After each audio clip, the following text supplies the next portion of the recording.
What's up my friends, welcome back to another video. Today's video is about the SterbaTest 180 degree servo tester. I'm going to be doing an express review in less than 5 minutes or more. So this tester, model 180 ST, voltage 6 to 20 volts and a frequency of 50 to 60 Hz and DC compatible, tests your servo motors and allows you to center them, adjust the angle. Great little tester designed to replace a Chinese or any cheap generic CCPM servo consistency master. As you can see, it says servo tester on it.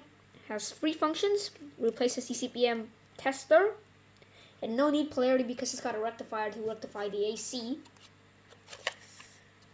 And here you can see it says the servo must draw under an amp and be rated at 5 volts because that's what the device outputs. Most common servos are under an amp and also are 5 volts, and for what I've built this, including the box, I've built this myself. A typical servo like this one isn't ever going to get close to drawing an amp. Maybe the big ones are, but not a small one. So this is perfectly safe. Open here, pull. You pull that little tab, it opens it.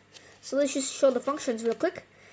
Automatic moves the servo itself. Manual, it allows you to use the potentiometer on the unit to set the angle, and a center mode allows you to center it. Unlike most Chinese servo testers, it actually tells you the angle of your servo in real time. Unlike Chinese testers using only LEDs, they do not tell you the angle. So let's pop the device out of its closure here.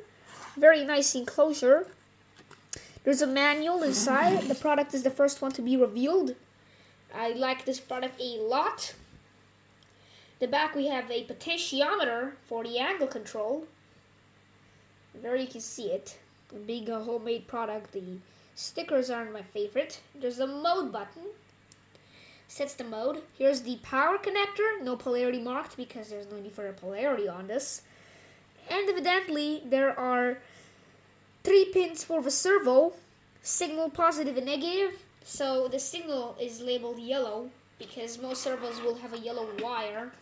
But you have to adapt it if your servo has the signal on the middle, or it's another servo with black and also red and white for the colors instead of the more standardized brown, red, and yellow. Connect yellow to yellow here, positive to positive, negative to negative. A nice screw terminal here with flathead screws, super easy to connect. You can also leave wires attached if you feel like convenience is what you care about. So let's fire this thing up with 9 volts or 7, 6 to 20 volts compatible safely. And now the servo tester connected up to a power supply and our servo here. You have to see it right in the corner there. Hopefully it doesn't get knocked over. I'll just keep it next to the tester itself. You can now fire it on and watch it turn on. We'll wait a few seconds to power on, and as you can see, it's on. In the automatic mode, it's a very flickery screen, but that is how it is. In person, the screen isn't flickery at all. And of course, you can also set the mode of this. So it's in the center mode now, and it centers your servo. The manual mode allows you to set the angle by using a potentiometer, which is at the moment not working. It's either because of my stupid servo deciding not to work, but with a little nudge of the servo, which is half broken, it begins to work reliably. Here you can see the servo mode and the manual mode, allowing you to control the servo motor using a potentiometer. It is really satisfying too. Like I can do this all day long. Here.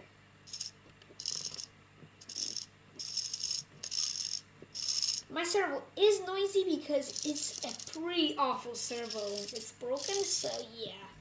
A normal servo wouldn't act like this. Now we're in the automatic mode. And we're in the manual mode. The servo centering function. So without further ado, this product is great. Shows you the mode, the angle, and also allows you to set it. Very nice. Also has an automatic mode, and it's perfect for ESCs. Let's take a look at the manual before the video ends. And here we have the instruction manual, the wiring, and a lot of information. Works with ESC, everything we saw in the box, of course an OLED display, and Mega microcontroller as the microcontroller, and on the back there's a lot more information. We see the dimensions, 4 by 3.4 by 2.7 centimeters, 43 grams, ABS. The color is white. Atmega 328p microcontroller, and of course 1 amp max without any fuse. Here we can see the displays.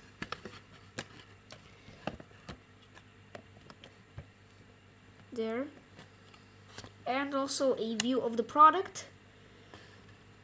And other than that, this is relatively simple. There's also a neat little paper here that covers up the manual inside the box, and the box is empty.